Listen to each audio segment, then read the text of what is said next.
Hello, and welcome to Essential Alchemy. Alchemy is defined as the power or process that changes or transforms something in a mysterious or impressive way.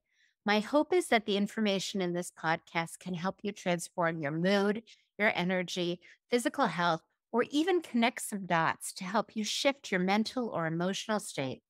I'm your host, Jodi Cohen, a best-selling author, award-winning journalist, functional practitioner, lifelong learner, and founder of Vibrant Blue Oils, a company that sells proprietary blends of high-quality organic or wild-crafted essential oil remedies designed to help you return to your ideal mental, physical, and emotional state.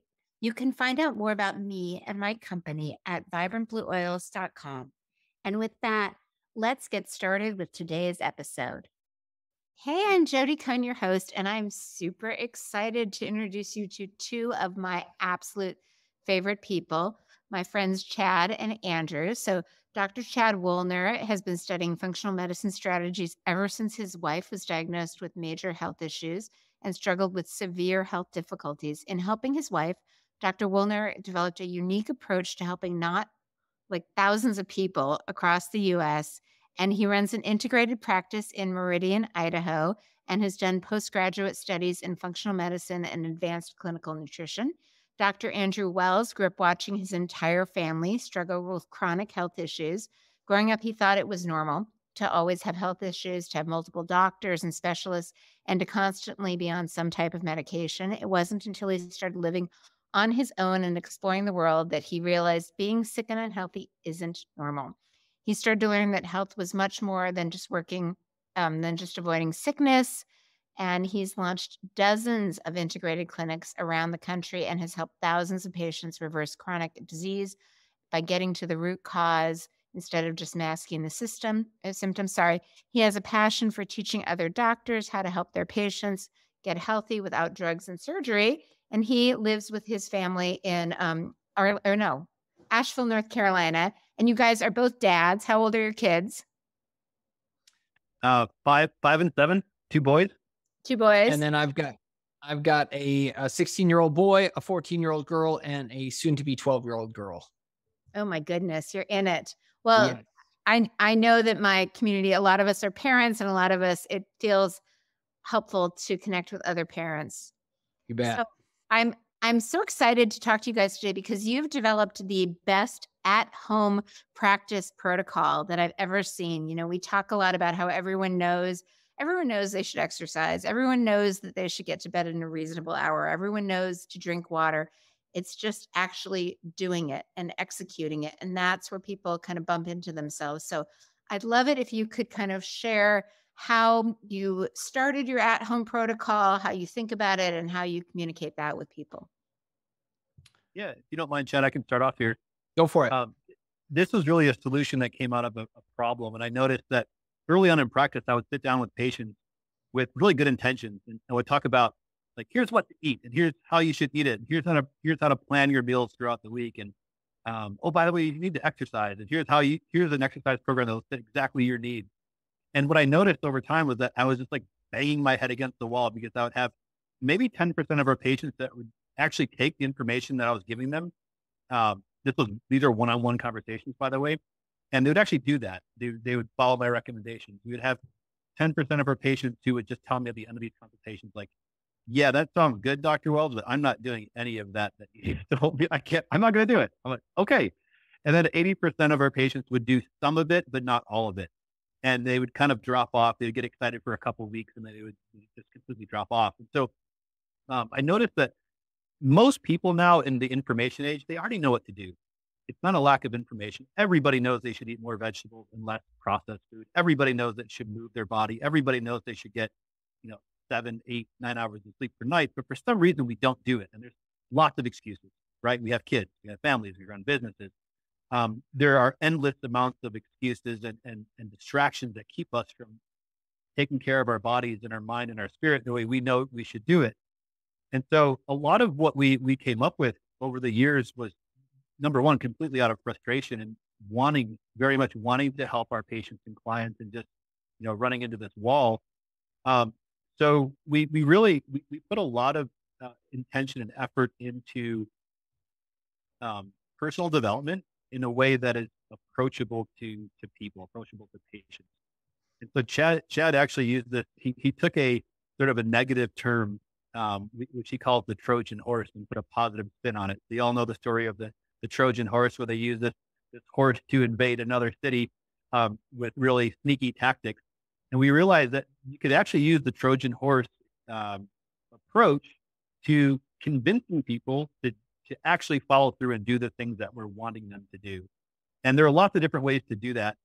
But that's really how this started was number one out of just really want our patients to do what we're advocating they do. So it really came from that, and also came again out of frustration for not getting the results that we were looking for. So tell me. Oh, go ahead. No, you go ahead. I want to hear what your question is here. I was going to ask, how did you structure the Trojan horse? Tell me how you sneakily got it into people's lives. So, a couple ways. Go ahead. Yeah. So a lot of it has come from stuff we've learned over the years in both Andrew, myself, Jason, our other partner, and Buddy Allen, another partner of ours. We've all been lifelong students of personal development and self-improvement. And we recognized that if we were going to get people to change, it's not a matter of logic and facts. We've worked with patients for, years and years, all of us, and you can show patients lab findings, you can show them x-rays, you can show them whatever you want, and really like hold the mirror up, so to speak, and show them logically, like, this is why you need to do these sorts of things. But again, that's going to have very little effect. And so for us, it's been a matter of figuring out, how do we actually tap into the right psychology, emotional triggers, whatever that is, to get people to change. And one of the concepts that stuck with us, I first heard of this concept in the book, The Power of Habit by Charles Duhigg. He talks about this concept of a keystone habit. And the whole idea behind a keystone habit is like, think about it like the first domino in a row of dominoes. If you can just tap that domino over, it's going to have this kind of almost chain reaction. And for me, if I can be honest, where this first came from, where it stemmed from, for me, I can trace this back to the year 1999. It was January 13th, 1999 is the exact date that I first kind of clued in on this. I didn't know it at the time, but I was leaving on a mission for our church. And my brother handed me a letter that was in a sealed envelope. And he said, inside this letter is the secret to becoming a successful missionary. And of course, like, piqued my interest. All of a sudden, this mystery and intrigue to it. And I was like, okay, what is the secret? And he says, but you got to read it. We got to wait to read it till you're on the plane. And so again, even the suspense is building, so I get on the plane, I open this letter and I start reading it. And he basically says, look, you're going to get a lot of insight and a lot of good advice from people as to the various secrets. He says, but what I'm going to share with you here is, like, think about this like the master key. This is the secret that's going to unlock all the other secrets. And I was like, okay, cool. What is it? And he says, commit to getting up early every day of your mission. And he's like, now that might seem a little bit underwhelming. And I was like, okay, yeah. And he's like, but if you think about it, he said, getting up early means that you're going to set up a solid foundation every day for your morning routine. You're going to be able to study your scriptures. You're going to be able to, exercise and meditate and prepare and be on time. And at that moment, it clicked for me. And all of a sudden I recognized this kind of like universal truth. And so, long story short, over the years, this has evolved into what we've essentially developed in our practice. We developed a morning routine framework called the 30-minute reboot, which is basically just a 30-minute morning routine framework that consists of kind of three components of exercise, meditation, and nutrition. And it's a simple, easy way to do it within 30 minutes. So it's not this big daunting, like, okay, you've got to do these 50 different things and it's going to take 2 hours and you got to carve out all this time. It's like, no, just 30 minutes. Can you carve out 30 minutes? And so we recognized, like, look, if we could get this keystone habit of a morning routine in place for patients, this could really help set the stage and build a lot of massive momentum in the morning that will see through the rest of the day. And then likewise, we started to clue in and realize that if the secret to the day is a solid morning routine, then what's the secret to the solid morning routine?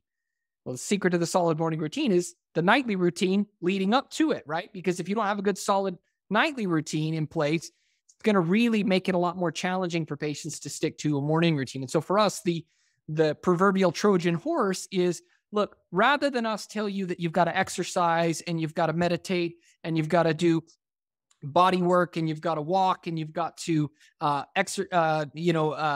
eat right and do all these different things, we've simply framed it as, listen, what we want you to do for the next 30 days is just focus on 30 minutes in the morning and 30 minutes at night. Can you do that? Can you just focus on your morning routine and your evening routine? And that being said, we don't need hours. We just need 30 minutes in the morning and 30 minutes at night. And most people can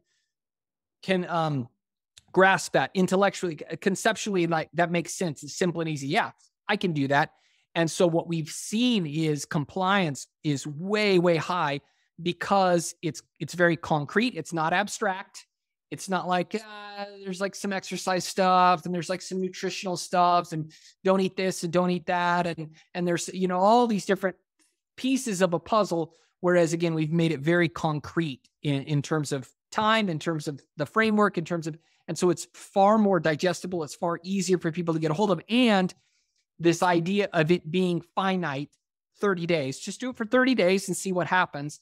At that point in time, we find that there's sufficient momentum that's built again, that it makes it really easy. And it literally bleeds into all other aspects of their days. Days tie into weeks, weeks tie into months, months tie into years, So that's the kind of the long and short of it there. I love that. And I love, how you said that the evening routine bleeds into the morning routine. Do you want to talk a little bit about what you have people do at the end of the day and how you set them up for success the following day? Absolutely. Andrew, you want to talk about that a little bit? Yeah. And I also wanted to, there's another component to this I don't want to miss. And I'll tell you what the evening routine is in just a minute. And I was just thinking about this recently, and I wrote an email on it. And my question is, what would cause somebody to dump an ice cold bucket of water over their head? Like if I told you, hey, dump an ice cold bucket of water over your head, you're like, no, I'm not doing that. That's going to be uncomfortable. That's stupid. But what if I said, hey, Jodi, I challenge you to dump a cold bucket of water on your head, and you're doing it to raise money for ALS. And then once you do it, I need you to post it on social media, let everyone know you did it, and then challenge somebody else. So all of a sudden, what you're doing is you're doing a couple things like psychologically. People like to be challenged, whether they admit it or not. It's like they're making a decision in their head, like, Andrew's challenged me here. Yeah, I could do that. You know what? I'm going to prove him wrong. I'm going to do that. And it's a little win there. You're also playing to somewhat to people's ego in terms of significance when they say, hey, I can go online and tell people I'm doing that challenge. Look how cool I am. I'm supporting ALS. It's a social status bump, and everybody likes social status bumps. And so, and then you're also, once you've gone through that cruel act of dumping water on your head, now you're going to make somebody else pay for that. So there's a little bit of camaraderie there. And that was the genius of the ice bucket challenge that was really popular a few years ago, was they were just tapping into people's psychology for rewards, mental rewards, for significance, for social proof, for community. And it was tugging on all these emotional strings. So what we did was, and it's like all kinds of challenges, like whether you like them or not, or think challenges are stupid or fun, they work. Like if you look at the 10,000 step a day challenge for 30 days, there's actually very little research that shows that helps with your health, but people were convinced that was a good idea. And it's probably a great idea to walk 10,000 steps per day. But when you make it a challenge, you can tell people, hey, I'm doing a challenge. All of a sudden it becomes exciting. And so that's exactly what we did with our routines that Chad is talking about, the morning and evening routines. We gamified it. We made it a challenge. So we're challenging people to do it. We're challenging people to tell people that they're doing this 30-30 challenge, because that's what kind of elevates people above the information level and into the heart level, where people make decisions based on emotion and based on significance, not based on facts and data.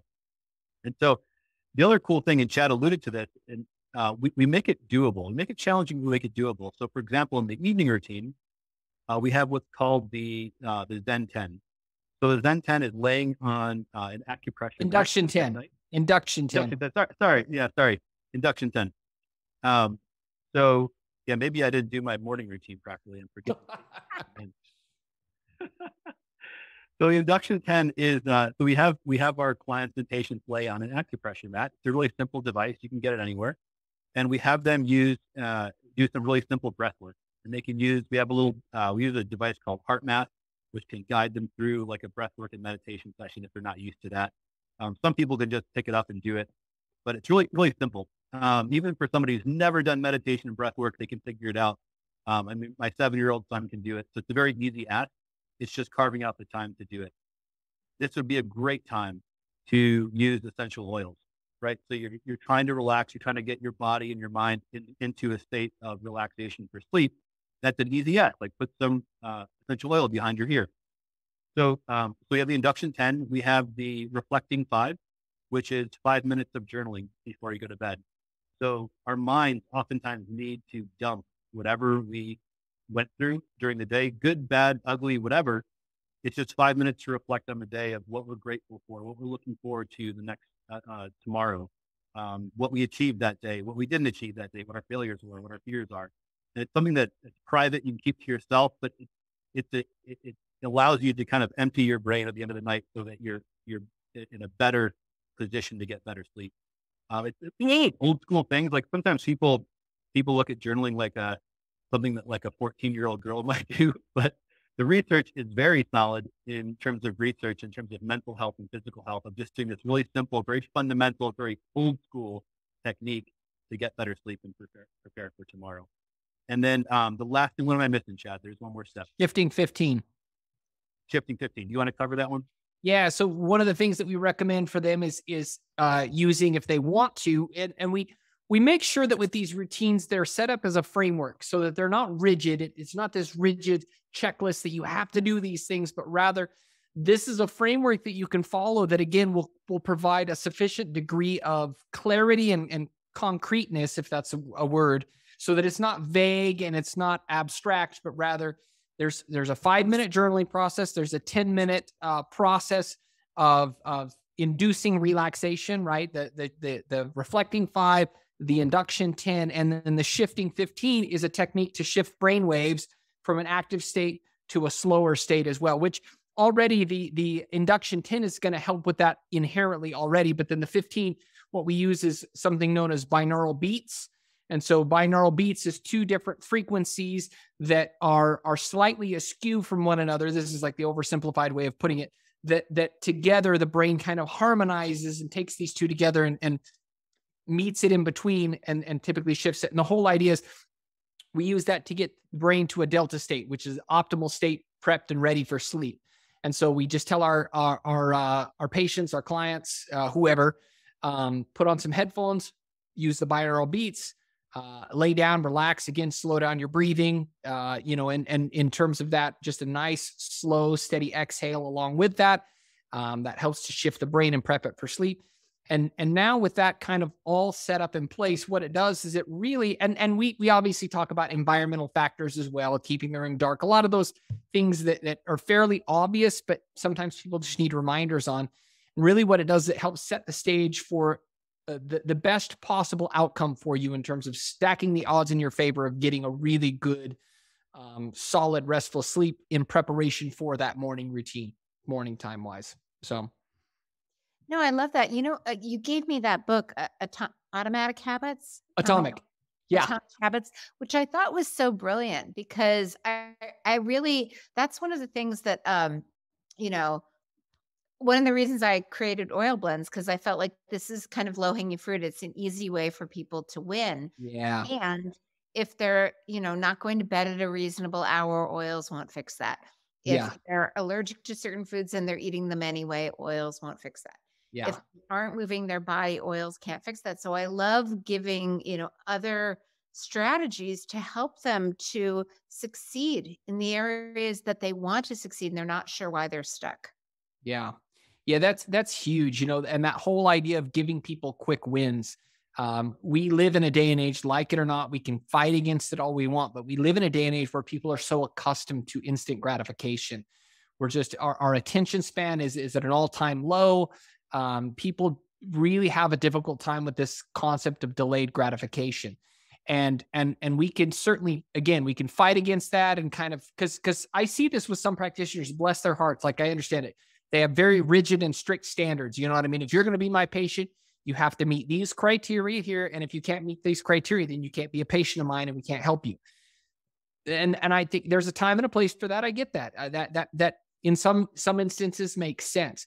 But for us, what we recognize is we need to be able to have some degree of getting people to that point, that where there's got to be an entry point, you know. And for us, the way that we think about it in terms of these morning and evening routines, again, is this is a simple entry point for people that can really essentially graduate them to a higher level of operating in their lives. But for a lot of people where they're just struggling with motivation and struggling with just even the idea, and I guess I would say too, the people we're talking with, a lot of people, and chances are your audience too, these are people who are already struggling with anxiety and depression and panic attacks and overwhelm. Oh my God, you want me to take 7 Yeah. supplements? That's Yeah. okay. You know? Yeah, exactly. And so the last thing in the world we want to do is say, okay, here's this really complex routine or this complex, you know, set of instructions that you've got to follow. That's just one more thing on their plate. That's just you know, it's like, it's the, you know, person who's already drowning and you're shoving their head under even further, you know, or handing them a bag full of bricks thinking that that's going to help them somehow. It's not, you know, they need an easy entry point. And that's what we believe we've created here, is a far easier entry point for people. Well, and I've noticed too, like, you know, with a lot of the people that are new to oils, I say things like, well, leave it by your toothbrush, you know, and just do it when you're brushing your teeth, because that's ingrained habit. I love that. I've noticed, like, for supplements, for oils, if you can make it the morning and the evening, people can somehow manage that.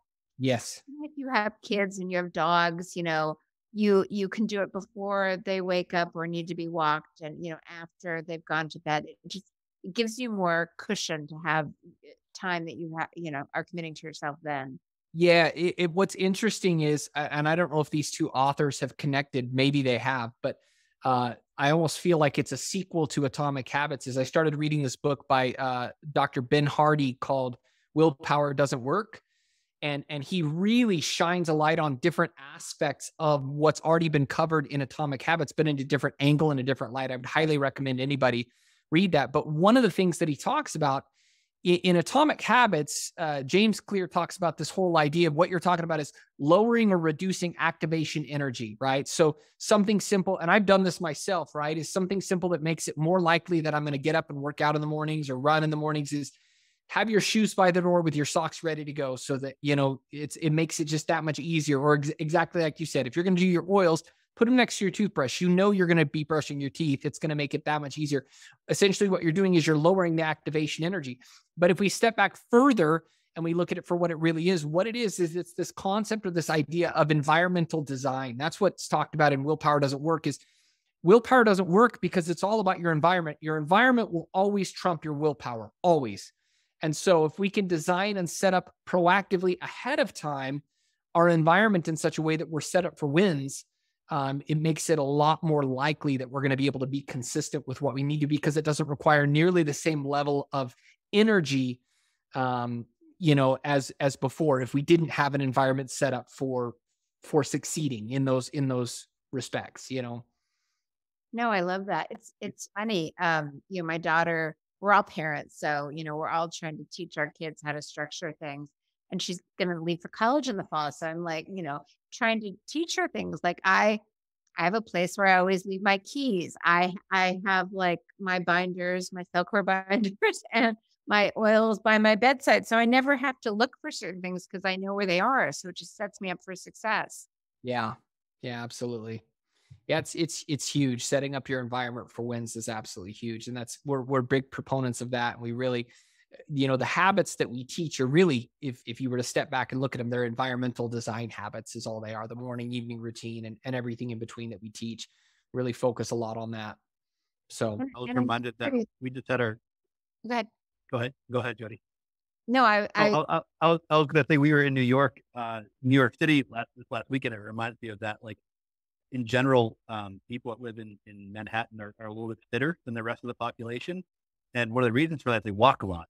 So Yeah. it's incredibly inconvenient to have a car there. So if you need to go somewhere, chances are you're going to walk there, take the subway, walk to the subway. And so people move a lot more in Manhattan, not because necessarily they want to walk, but it's just easier, it's more convenient.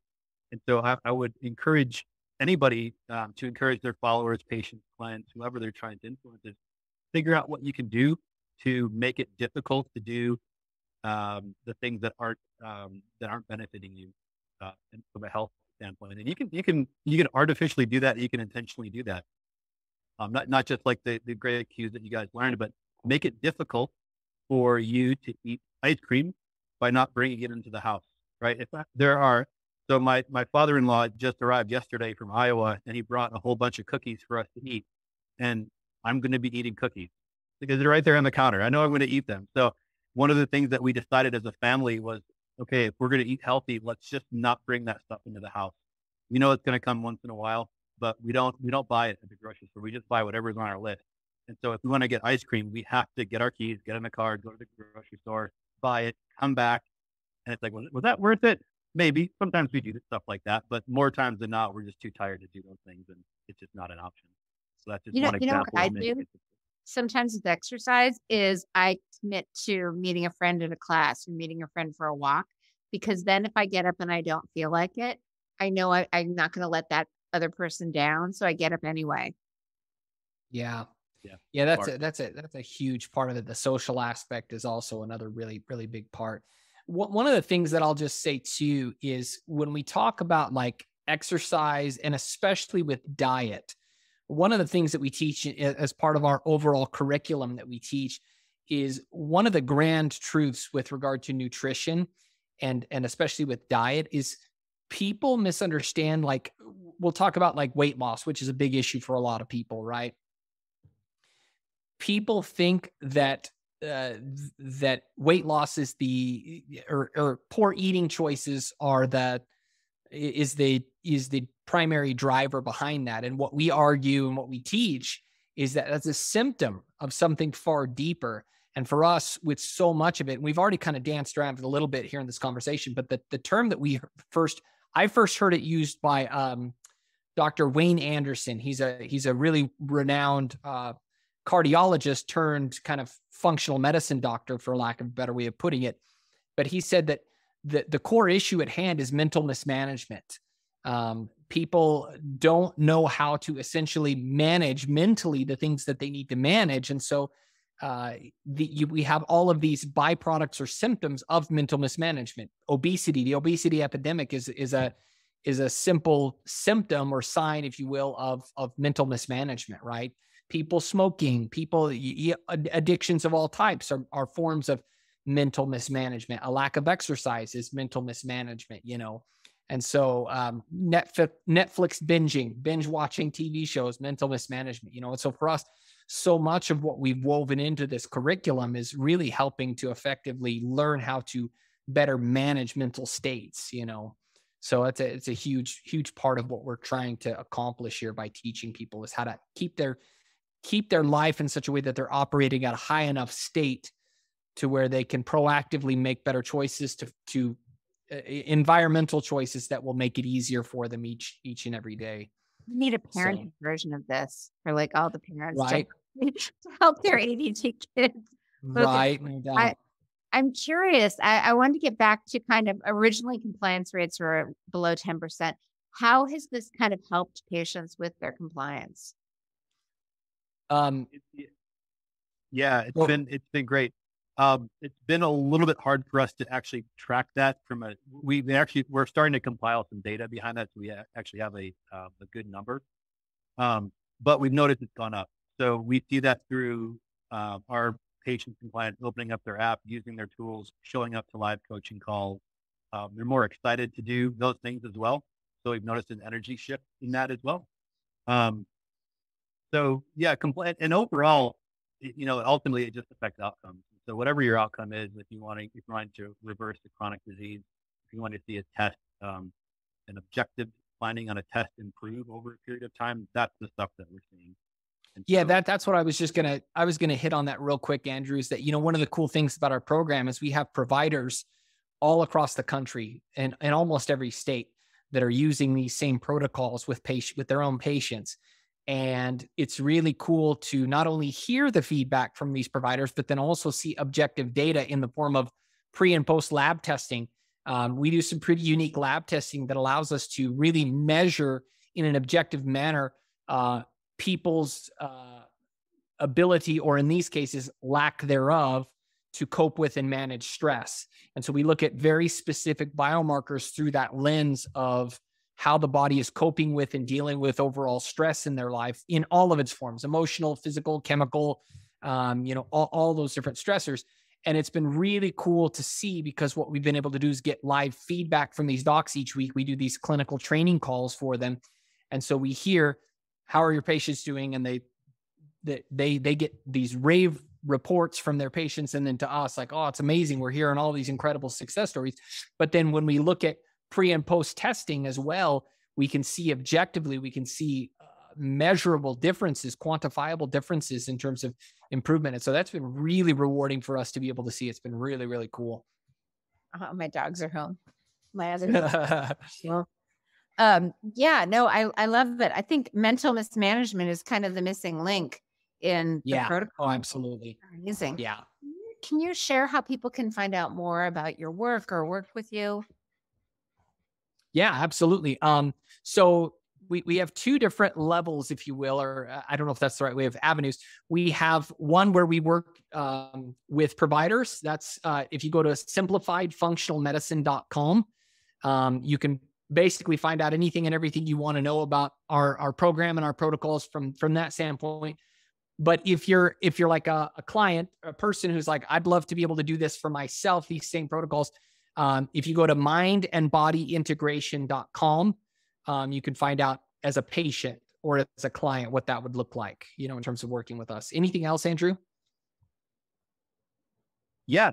Thank you. Yeah, that's a great way to start. We have a couple podcasts that you can listen to. So the Simplified Functional Medicine podcast is a great way to kind of tune in and learn kind of long version format of what we're talking about here on our podcast. That's another way to connect. And I think that was it. Just, and the Health Fundamentals podcast is another. Oh, right. Simplified Functional Medicine podcast is going to be geared more towards providers. So if you're a patient, I mean, you can listen to it as a patient and still get good stuff out of it, but it's going to definitely be more focused on clinical and business from that standpoint. But then Health Fundamentals is more direct to the consumer, patients, clients. So. Sorry, my dogs are having a puppy party here. Thank you so much. No worries. No worries. And all your great information. This is fabulous. They're so excited. They're excited. Your dogs are excited to see mom. Thank you so much for listening. I hope this podcast empowered you with some useful information and takeaways. If you liked this episode, please consider sharing a positive review or subscribing. I would also love to offer you my free parasympathetic toolkit as a gift just for listening. It will teach you how to activate the most important nerve in your body to turn on your ability to heal. This free toolkit includes a checklist, a video, and a detailed guide. If this podcast prompted any questions, you could always find answers at my blog at vibrantblueoils.com or my book, Essential Oils to Boost the Brain and Heal the Body. Until next time, wishing you vibrant health.